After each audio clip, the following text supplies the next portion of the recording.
Welcome everybody to Service Drive Revolution, our international version. Gentlemen, how are you today? Adam and Jeremy, what's going on? I'm doing pretty good. Fantastic. Jeremy, that's not the truth. No, it's not the truth. It's not the truth. Picked up the Rona, Tell us Chris. what's going on, Jeremy. Yeah. You what? I picked up the coronavirus over here. The Rona? Yeah. A friend gave it to you? No, my campaign manager. Unfortunately, we were knocking doors and walking around, and I must have picked it up at that point. You mean your former campaign manager? She's not fired. She's just gonna have to work a lot harder when we're out of quarantine. That's all. Well, did you have a mask on? Were you following all the stuff? I did it Were you in a body but condom? I took it off to eat a hot dog, and there we go. Was it at least a Chicago-style hot dog or what? Where was this hot dog at? Was it at that place? What is it called? Portillo's? The Portillo's? place you took me? Portillo's? No. If it was Portillo's, I wouldn't have gotten it. It would have protected me. So today we're gonna talk about some interesting books that we've been reading and share our sights on that. And also we're gonna talk about what managers can do that are new coming into a new department and some ideas on that, and then anything else that comes up. But do understand that Jeremy's at a little bit of a disadvantage because he is a week into the Rona, and I'm sure everybody's kind of curious what it feels like or how the process has been for you. Well, it's been pretty nutty. Like, I lost my sense of taste and smell. Like, that's a thing that happens. I still, I don't eat any less. I'm still, drinking coffee, it's going out of style. But it's weird because it's besides that, it kind of hits you wherever you're weakest. Like, my lungs I always get, colds and stuff like that. So I'm getting worse lung symptoms than a lot of other people because of the fact that they're already susceptible to being infected by things. Other than that, it's, other than the cough, light fever and loss of taste and smell, it's pretty much the classic stuff. I don't have original coronavirus. So I've got the classic version. So you can feel it when you're breathing? Mm-hmm. Do you feel congested or what does it feel like? It just feels like you got crud in there. I don't feel congested necessarily, but it feels like there's kind of stuff in my lungs. And Like liquid? Oh, it's something. Like mucus, kind Do of. you cough up anything? Not really. That's the other part of it. You can't get it loosened up to where it's, man. Nah. Man, well, I hope you get better quick. That's scary. But it doesn't seem like you're that affected. Like you're pretty healthy. No, I'm still among the living and able to work for the most part, at least remotely. So I'm fortunate as far as I'm concerned. He probably finds Does me your kind of wife have annoying. the same symptoms? She barely has any symptoms. She had symptoms She's for a just tougher day. than you. She is tougher than me. It's true. No, I check up on Jeremy probably 2 or 3 times a day. How are you feeling? Are you okay? I feel for you, man. You got to get better and just don't push it too hard. I'll be all right. Well, I can't push it too hard. That's the thing. Whenever I do, I get a fever, and then I have to sit down for a while. It's funny. You can't 10x it. I'm sorry, you got to take a break. No, I got a 1 exit right now. Yeah, negative 10. Yeah, that's what's crazy is you're not a guy to be sitting around. You like to move. It's driving me crazy. If there was one thing I don't like about this the most, it's the fact I have to slow down and I have to stay away from people. And I don't like doing either of those things. Yeah. Have you guys ever heard of the book Sapiens? No? I don't think It's kind so. of a famous book. It's kind of the history of mankind. It was highly recommended for years. And so the same author, I want to say it's 10 years probably.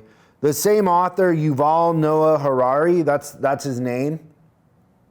His newer book called 21 Lessons for the 21st Century is incredible. I can't stop listening to it. I'm doing the audiobook. This is what it looks like, if you can see that. So he's not really predicting the future. He's just talking about what's happening with technology, and he talks a lot in there about transportation in our industry and how self-driving is all or nothing because it's so much safer than actual humans, and that the error rate is so much lower, and that it will the perception of it will shift to a safety perception. If, the propaganda will start, and the propaganda will be that human drivers, like, why would we have ever let Jeremy drive? Like, he's emotional and doesn't react quick. Like, that's kind of the point, which is fascinating. Like, you don't need stoplights or anything because cars can talk to each other on a network.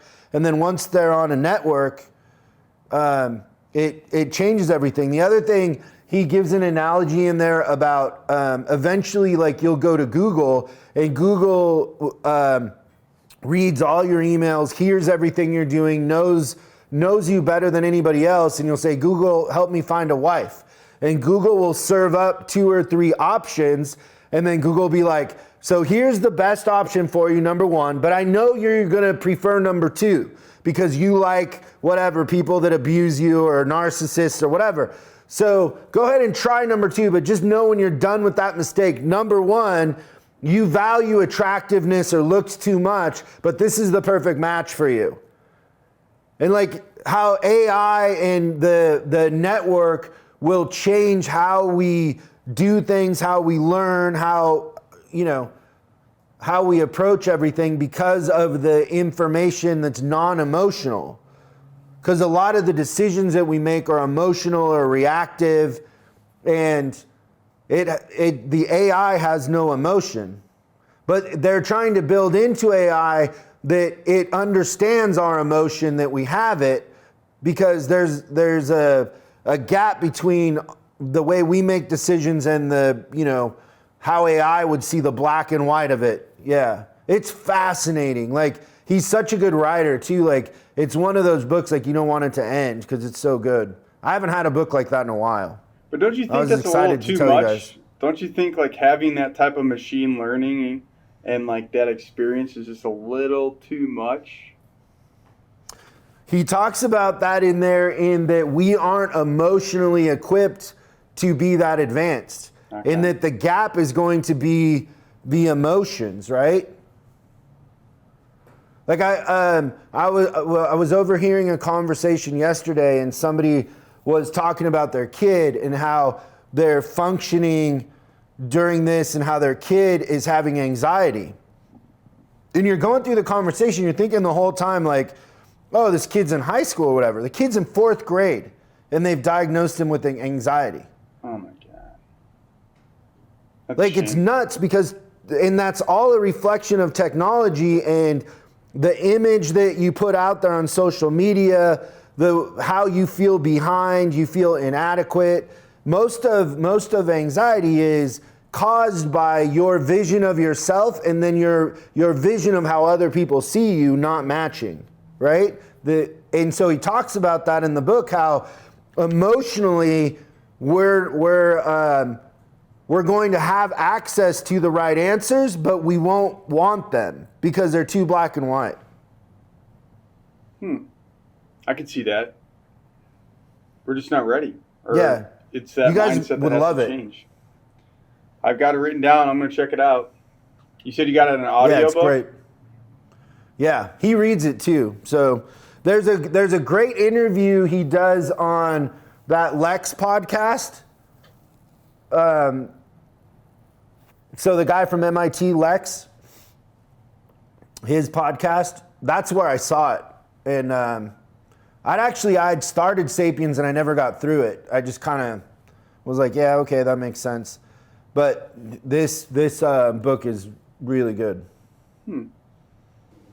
Cool. I know a lot of people claim Sapiens is one of the best books and it changed how they approach everything. I know a lot of CEOs for like Silicon Valley tout it as like one of the must-reads of the decade. I'll have to check out both of those. That's good.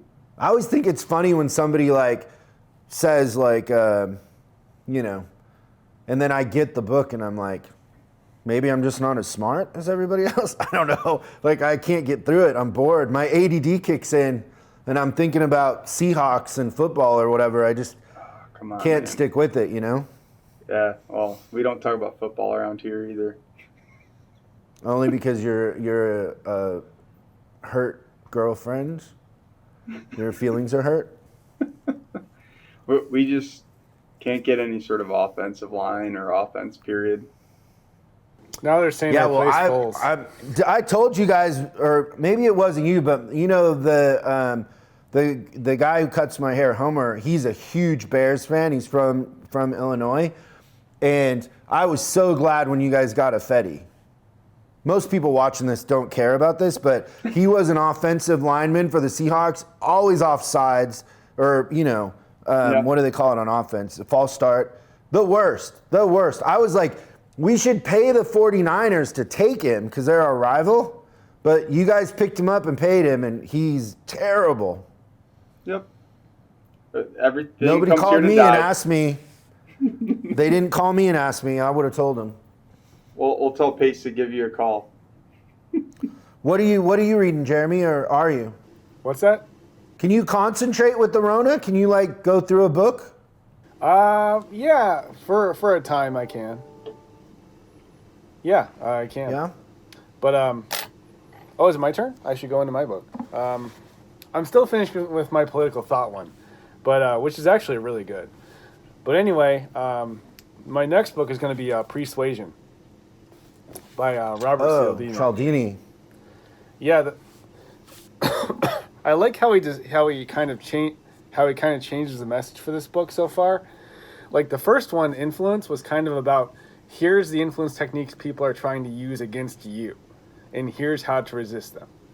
This book is about how to get people to pay attention to your message. So essentially how to influence other people. So I think that's a really good evolution in his message, and I can't wait to get into it.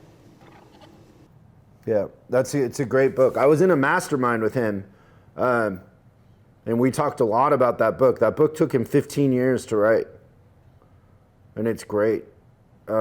And he did a lot of, just like for his book Influence, which is a must-read, he did a lot of research, and the research is fascinating. Yeah, I find myself using a lot of the techniques now, and you can start to pick out when people are trying to use them against you, and you can kind of tell how good the person is, you know, if they're marketing or if it's a commercial or if it's someone like sales, how good they are with these techniques, because it's how easy you can pick them out and what kind of message they're trying to put together with them. Like for example, like a guy trying to sell you siding on the side of your house, he's just going to throw them all at you simultaneously. But a really good advertiser will kind of put them in there, so you have to really watch for those techniques. Like, it's interesting when you break down messages. Yeah, you start to look at marketing and emails and all that in a different way, right? But you have the chance to do that a lot in our industry, I think. Like, especially, you know, we lose the opportunity to have home field advantage because we don't frame the maintenance and the service and all that when we sell the truck as we could, right? We could do a much better job painting a positive outcome and a positive journey instead of just like, hey, they're two different departments. Yeah, absolutely. And that's one thing, is that you can't really you want to have an effective message and an effective brand, you can't have silos. Like, everyone has to work together and craft this image in this brand, in this message, so that people, when they look at your whatever communication you're trying to send, that they look at it and they say, okay, this is the kind of the way that I want to feel, and this is how I want this brand to look. But you have to have a lot of coordination for that to happen. Yeah. It's good insight. Yeah, I think like one analogy would be like the way we treat customers and their journey is like they're going through the Panama Canal, right? And it's like they're going through the locks and then they get down to the third lock and they're like, oh, I need to go back to sales. And it's like, oh, well, you can't turn around and you got to do all this, like, blah, blah, blah. And instead of it being a lake and like one body of water, one experience, one customer, and them seeing us as, you know, the manufacturer, the dealer, sales, service, parts, everything being one experience, we put customers in a weird spot that it's all these different, you know, experiences, and it doesn't fit their needs. It fits our needs. Right. For sure. It's each different area putting out what the message they want, the message that they want to put out, as opposed to putting out the message that gets the point across, regardless of where it's coming from. That's a good one, man. That's a good book to be bringing up, because I think a lot of people watching this should read both of Cialdini's books, that one and Influence, because it's funny, in Influence, just one little change in your process can create a huge, change in outcome. Little hinges swing big doors. And I love the way he writes and the way he presents things, because they're just facts, you know. It's not a lot of fluff.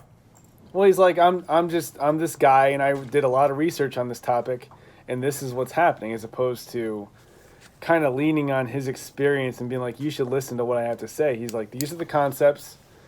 This is what I've observed, and here's some of the evidence behind it. I really like that kind of approach, as opposed to just kind of leaning on, here's all my degrees, and here's why you should listen to me.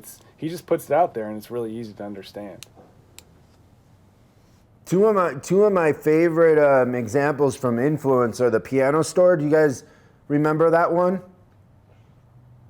Do you know that one, Adam? I don't. So like they had a piano store, and I think they had 100 customers go through one way and 100 go through another, and one little change in the process more than doubled the average ticket. And what they did is they took 100 customers and they showed them the low price piano first, then the grand piano.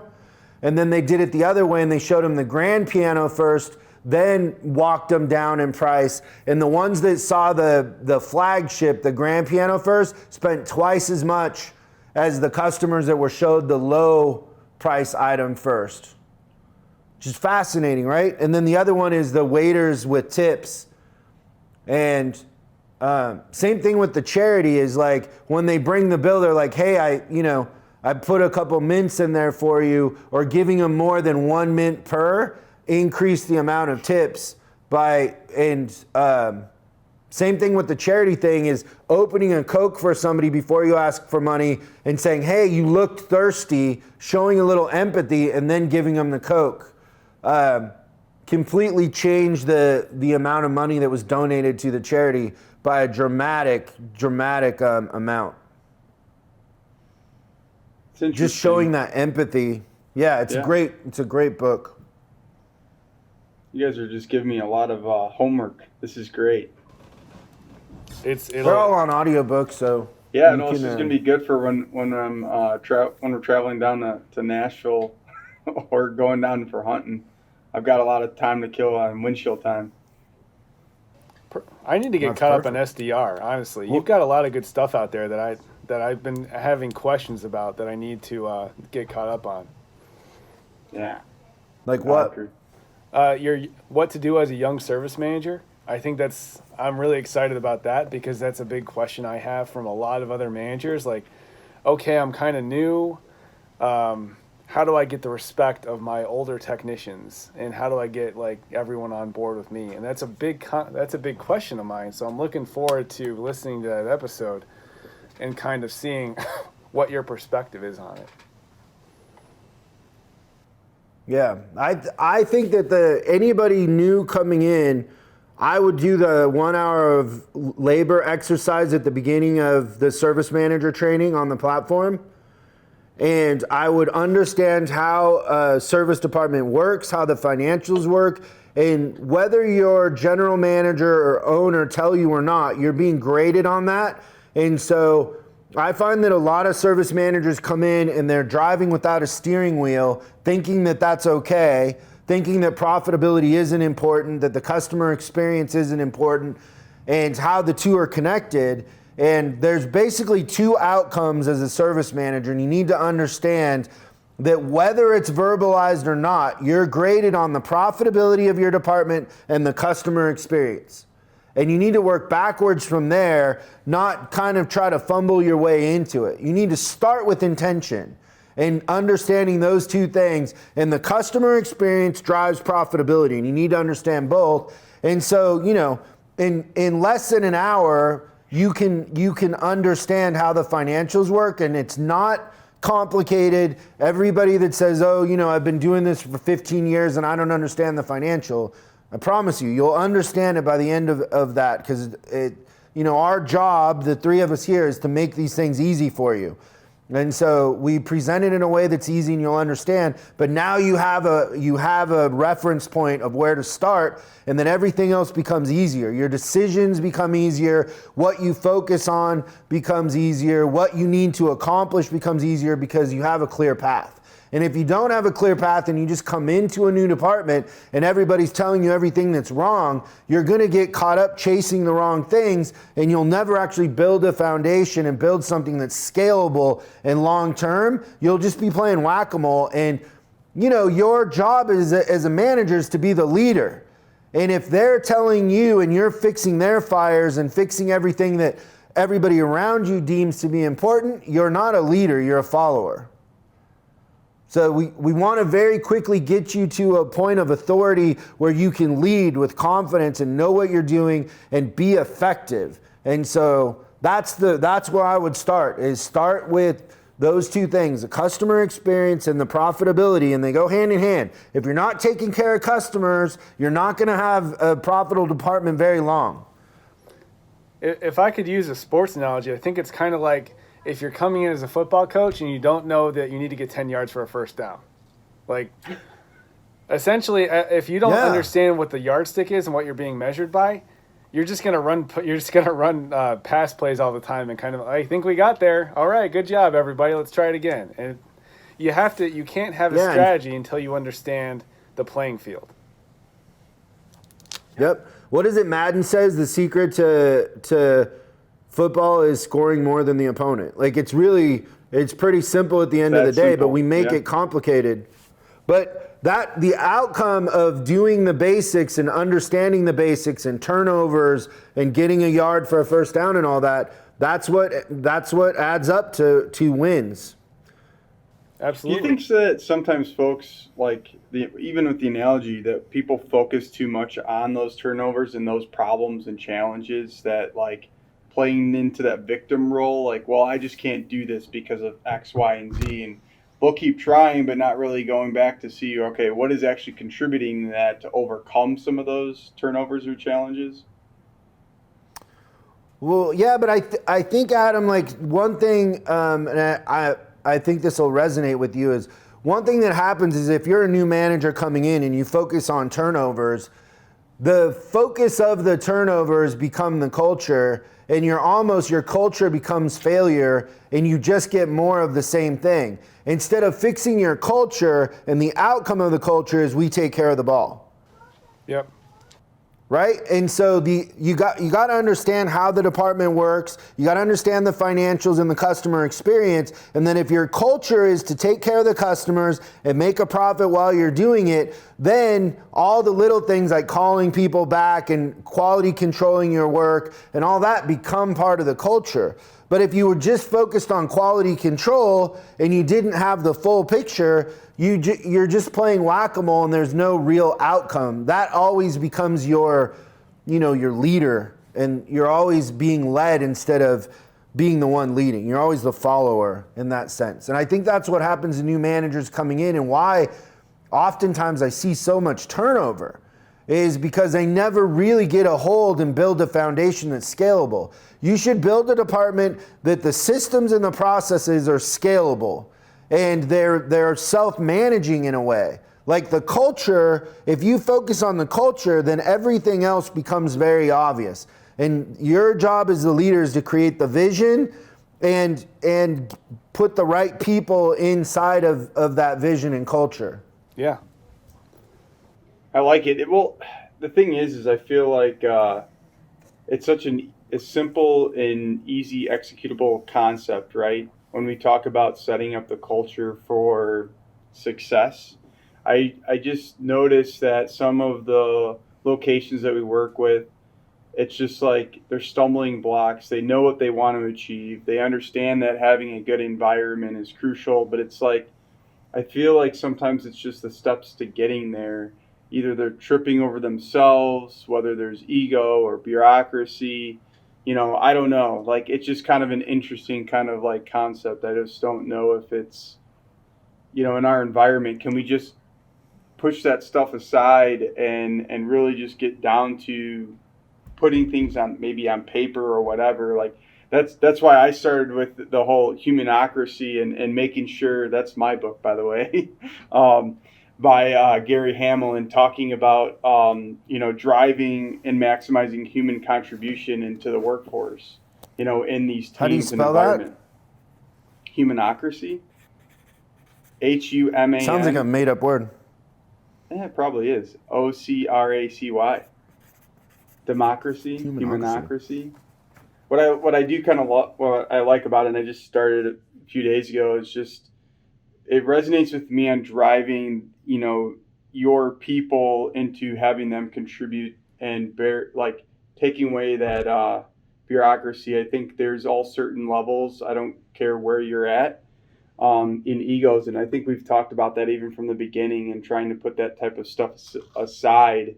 And I think with bigger organizations, bureaucracy grows. And they kind of go throughout the book and talk about the stats and analysis through that.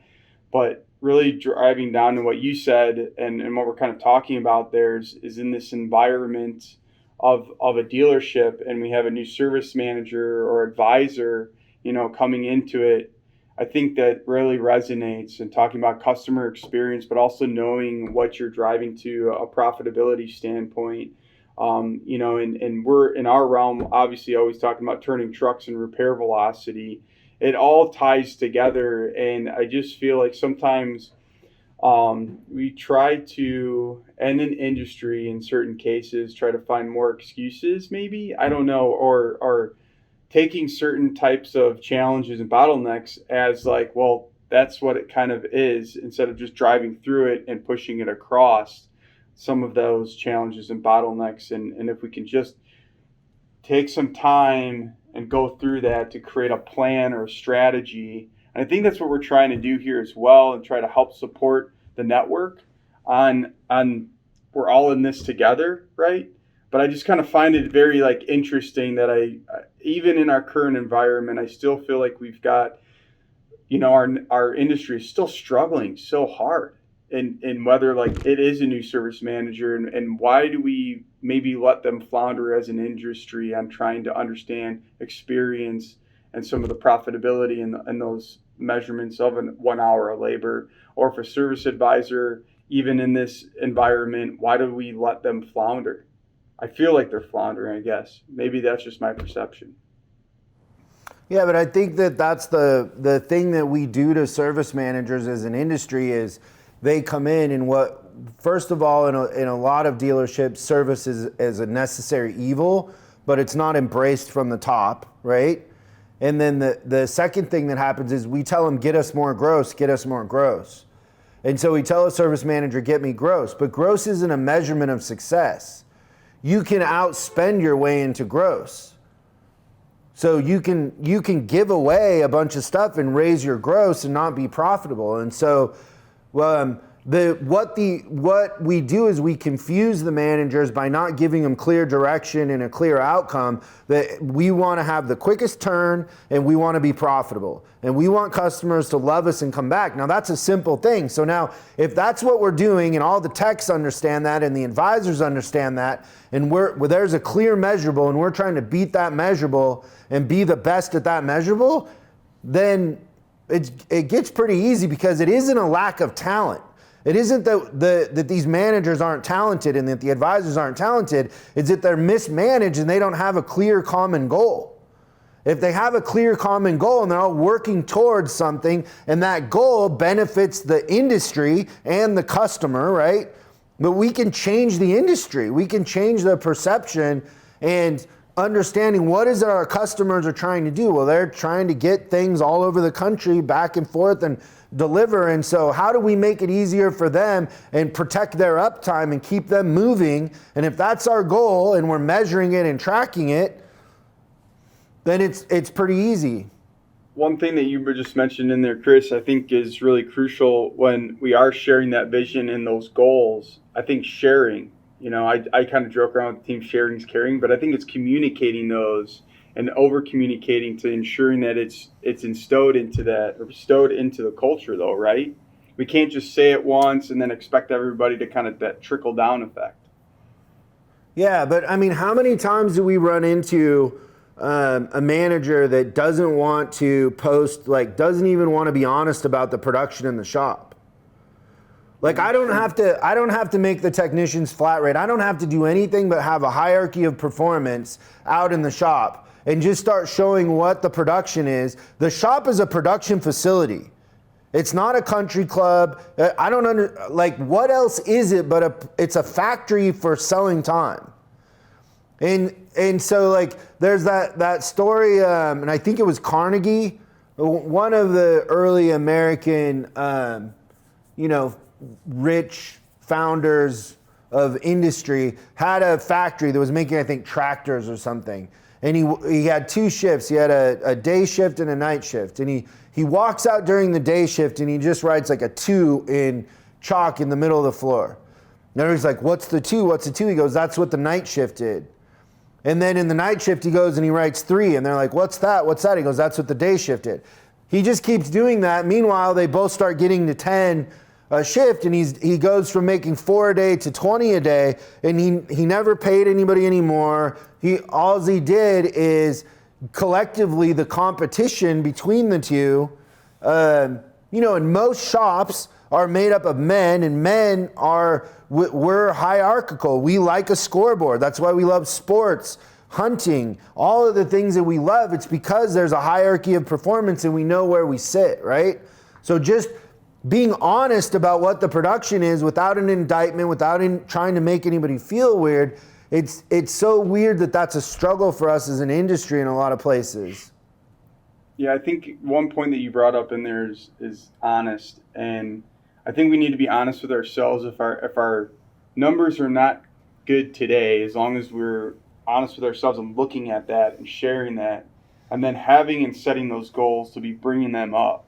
I think what you were just talking about with just going to groceries, hiding time, unapplied time. We've seen that. We've talked about it. I feel like sometimes it gets into a numbers game because we don't want to be honest in ourselves, or we have people in our industry that don't want to be honest with those numbers that we're not doing as well as that we should be doing, or I don't know if I'd call it really lazy. It's kind of it's a weird thing for me to try to wrap my head around, but it's almost like we don't want to come to truth and reality on the way things are in our current shop, and then focus on taking those steps to getting to that higher number. It's just it's almost like we spend a lot more time trying to find excuses or hide the truth of why we're not efficient or as profitable as we possibly could be, rather than just showing what the true number is, making a plan and strategizing and working as a team to get to the true root cause, or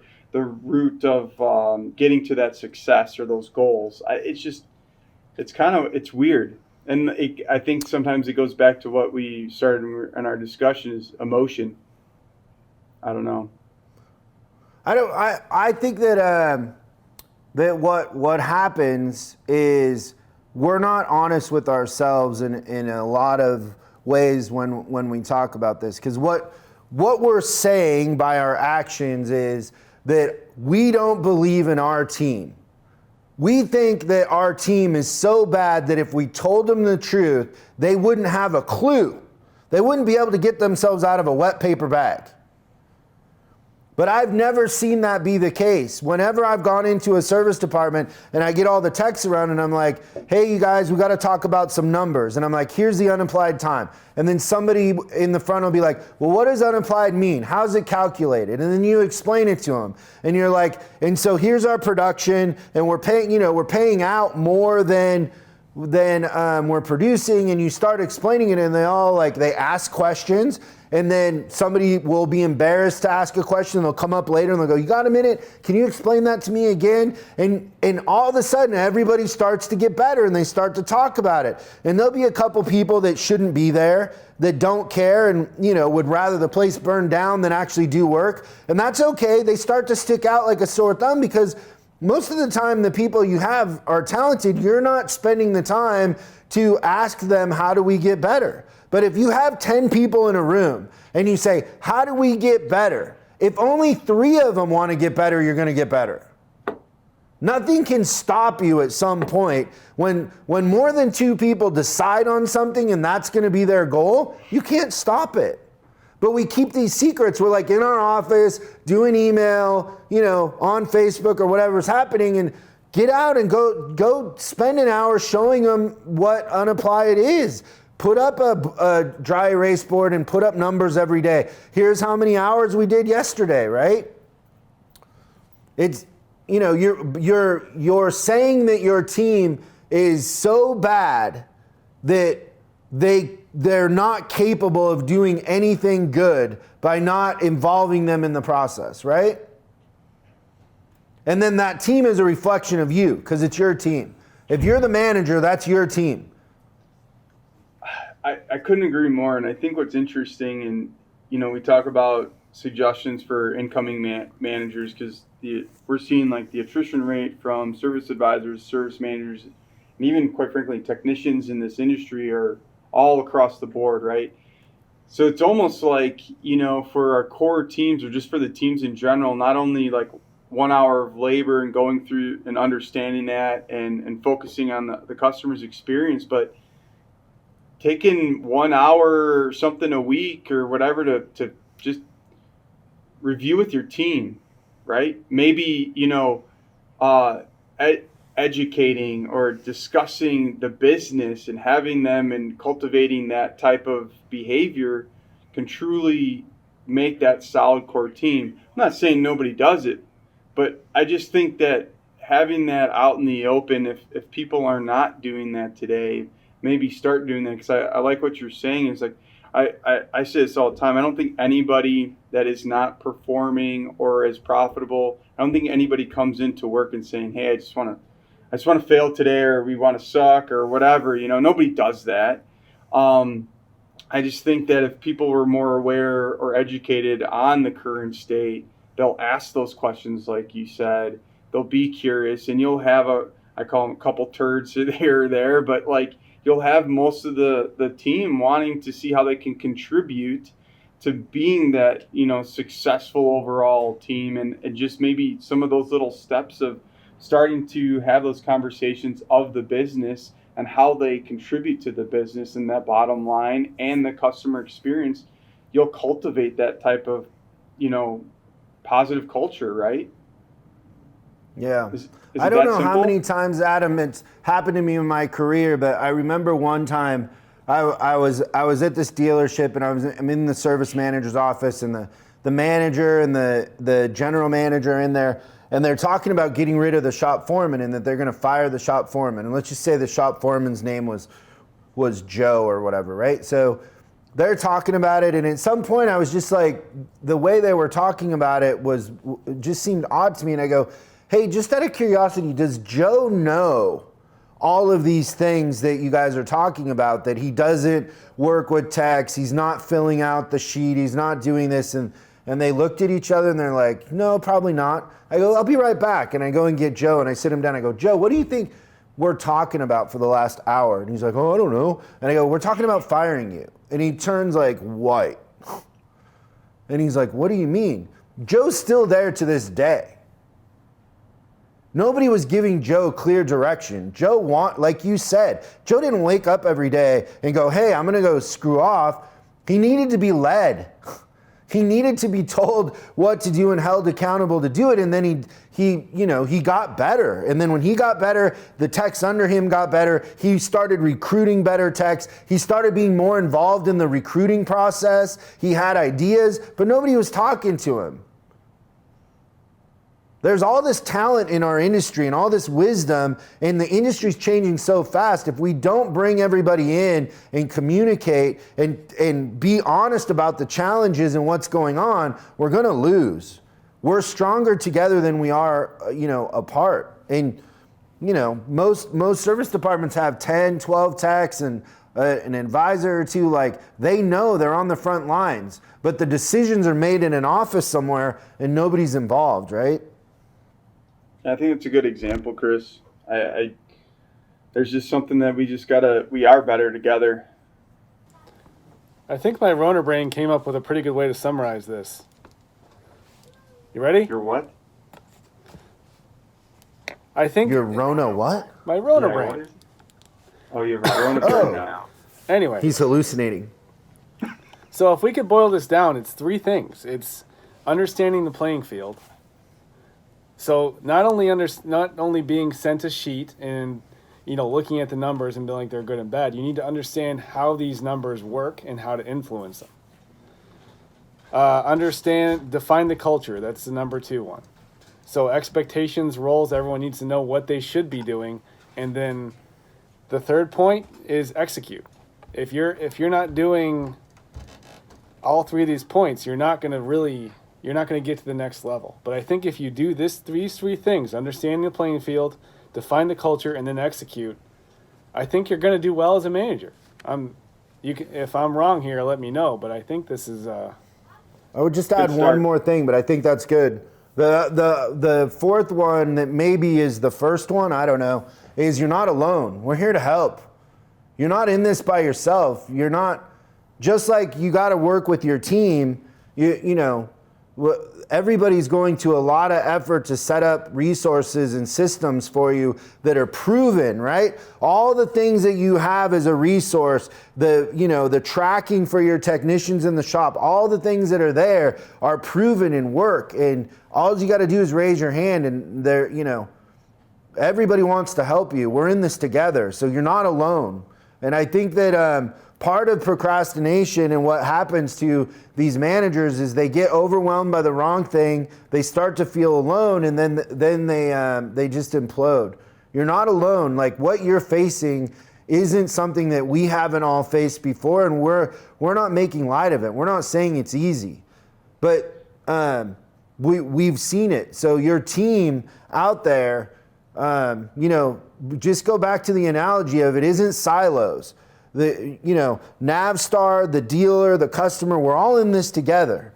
And so ask for help too, right? I think that's don't you think, Jeremy, that might be number 1? Yeah, I think that's the first barrier to break right there. Yeah, I agree. I'll put that Because if you feel alone, you self-sabotage.